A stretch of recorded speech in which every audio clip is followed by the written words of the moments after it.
Okei, what's up? Trade Recap 24.2.2026.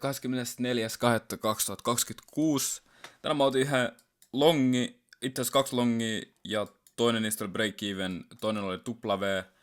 Ja sitten, mitä viime viikkoon tulee, ei kun edeltävä viikkoon tulee, niin perjantai mä otin kans yhden L ja yhden W. Mä en tehnyt sit recapia, koska taisi unohtua tai jotain, mut kumminkin saatiin PNLski vähän ylemmäs silloin perjantai. Mut mennään tähän tämän päivän price actioniin, eli tänään mulla oli aika tosi bullish bias, heti kun me tultiin tähän market openiin.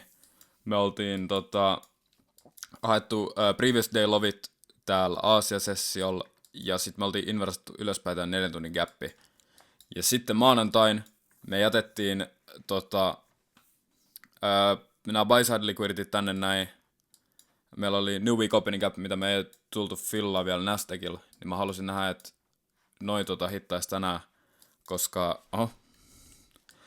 koska me jätettiin niin obvious targetet tonne ylös, ja sit me oltiin sweepattu jo sell side, ja tän legin mä näin high resistance liquiditynä. Mä en halunnut nähdä tän 4 tunnin inversion jälkeen, että me lähdetään vielä rana alaspäin. Mutta mennään tuohon openiin sit, elikkä tää oli tosiaan vähän jännä sessio, koska täällä me nyt heti openissa me ranattiin niinku ensimmäisen 15 minuutin sisällä. Me ranattiin, paljon se nyt olisi ollut, joku 180 pistettä molempiin suuntiin. Niin toi oli Bajaksen kannalta vähän jännä. Mennään tähän openiin, missäs. Elikkä niin kuin näkyy, tässä on tää open. Ja me tultiin hakemaan nää Londonin low resistance liquidityt. Ja sit mä en oikeastaan nähnyt mitään muuta paikkaa, mihin me voitais niinku manipuleittaa heti openis. Niin mä en oikeastaan halunnut nähdä, että me edes tullaan näin alas, jos mä aion olla bullish. Koska sit me ollaan tosi läheltä tää sell sidea ja previous day low. Niin tässä kohtaa, kun me oltiin näin alhaalla, niin tässä kohtaa mä ajattelin jo flippaa mun Bajaksen bearish, koska me saatiin näin hyvä distribution kaiken tän läpi, ja me ei oikein, tässä ei ollut mitään leveleitä, mistä me oltais voitu bouncea takas ylöspäin. Mut sit ainoa juttu, mikä piti mut bullishina, tai sillai, tähän ei ollut ensinnäkään mitään entryä tähän, että me oltais shortattu tonne sell sideen, ja sitten, mä en tiedä mikä toi on. Ei saatu mitään entryä, että me oltais shortattu tonne sell sideen, ja sit toi IS kävi nappaan noi previous day lovit, niin me tehtiin bullish SMT tästä näin, ja sit me saatiin ihan törkeä hyvä reaktio tästä tämän jälkeen, että me lähdettiin niinku ranaa ylöspäin ihan kunnolla. Täällä olisi ollut nyt, jos olisi niinku halunnut ihan riskillä pelaa, niin sit 1 minuutin tommonen sairas delivery kaiken tän läpi. Mut tosiaan tässä vaiheessa mä olin flipannut mun Bajaksen bearish, koska me oltiin tultu edgeen näitä sell sidei. Ja yleensä tällaisella rangeilla just, jos me ei niinku bounceta mistään, esimerkiksi 15 minuutin capista tai jostain tunnin capista, niin ei tässä ei ole niinku mitään perää, että me lähdettäisiin tästä näin flippaa ylös. Mut lähdettiin kumminkin. Sitten seuraava 5 minuutin kynttilä, me distribututtiin niinku ihan kunnolla ylöspäin. Ja sitten tässä kohtaa me inversattiin toi 15 minuutin gappi tästä näin first percented. Niin toi oli nyt sillä tavallaan mun condition. Koska jos me lähdetään niinku distributtaa ylöspäin, niin sit täällä on taas sama homma. Että eiliseltä me ei jätetty niinku mitään gappeja tänne. Että tässä oli vaan ihan suorastaan pelkkää niinku low resistance liquidity koko tämän matkaa. Täällä oli niinku, jos nyt katsoo, niin tossa ei ollut ensinnäkään mitään tunnin gappeja. Ei mitään 15 minuutin gappeja. 5 minuutin gappi on ainoa, ja tossa sen sisällä restaa tuo 5 minuutin intermediate high. Toi olisi ainoa paikka, missä me voitaisiin niinku flippaa takas bearish. Mut mä näin nää tosi strong dravina, koska no week opening gap, ja sit tossa on previous day high. Niin mä en olettanut, että me stopataan pelkästään tähän. Niin mun full take profit oli sit tämmönen ihan vitun extendo clip. Ja koska me lähdettiin distribuuttaa näin hyvin, niin välillä, tai siis tosi usein mä näen, että jos me tehdään tällaista, meillä on nyt ollut viimeisen 4 viikon sisällä, meillä on ollut välillä sellaisia päiviä, että sit kun me lähdetään distribuuttaa tälleen kunnolla, ja kun mä meinaan kunnolla, niin mä meinaan 200 pistettä, niin me ei enää retraceata välttämättä mihinkään gäppeihin, vaan me jatketaan se distribution suoraan sinne targetteihin, ja siinä ei ole niinku mitään entryä. Niin mä sen 15 minuutin inversion jälkeen mä suorastaan, mä vaan longasin tossa noin, koska mä oletin, että me vaan saatetaan ranaa suoraan tonne drasseihin, mut se stopattiin break even periaatteessa vähän tyhmä trade, koska tossa ei ollut mitään muuta kuin discretion. Ei tossa ei ollut mitään muuta niinku entryn puolesta.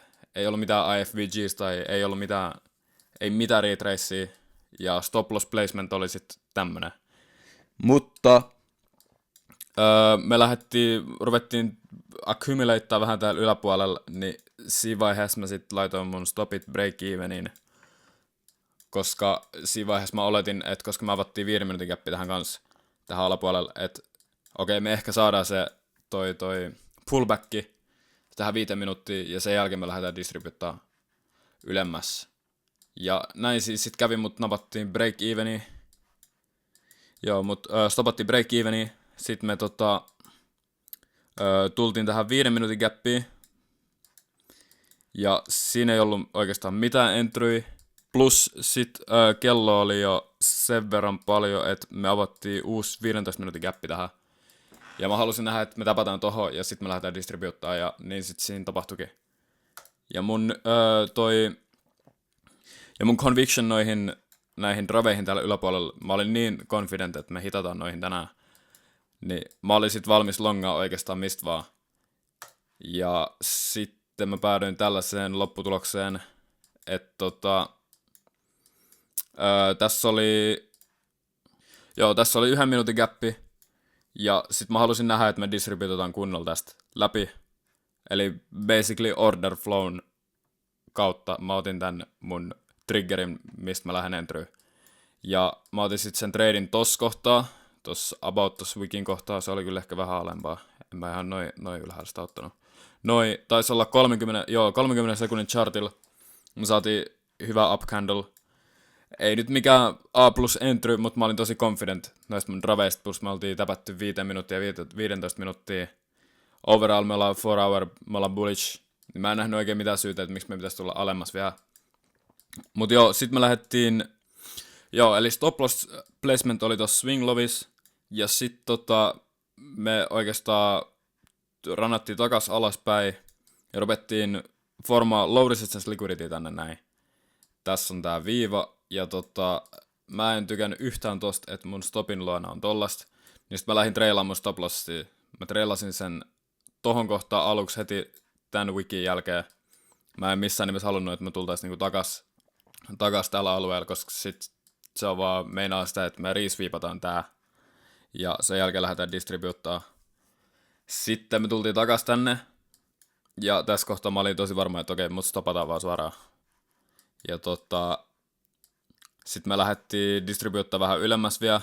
Niin, eli jos tää nyt olisi ollut niinku ihan A plus entry, niin sit mä olisin venannut 5 minuutin closea, koska toi oli highest time frame inversio.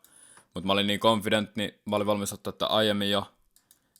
Ja sit me jollain vitulla tultiin taas tänne näin alas. Ja mä en ymmärrä, miten toi nyt ei resweepannut mut mä pysyin tossa tradissa sisällä silti.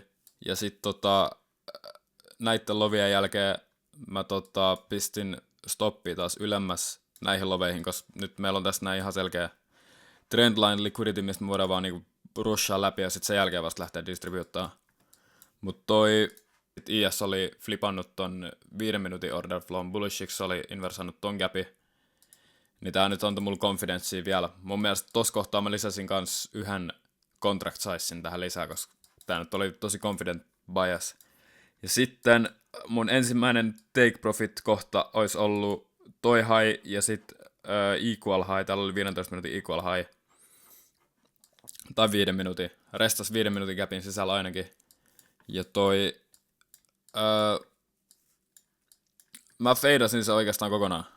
Ton ensimmäisen take profitin. Mä halusin nähdä nämä datahait ja nämä, et hittaa. Ja sitten mä holdasin noin 110 pistet tätä tradea, ja sitten mä sain, jos pistää mun alkuperäisen stop lossiin toi, joo, jos se on tossa noin, 1:2 about tää trade 3 mikrolla. Ja tää on nyt se trade, millä mä sekuraan mun ensimmäisen payoutin. Eli joo, semmonen trade recap. Mä nappaan tossa tänään, kunhan se on sekurattu se payoutti, niin mä nappaan 3 evalia ja rotateaan nää payout-massit sit sinne. Et joo, ensimmäinen payout, ja yes, GG.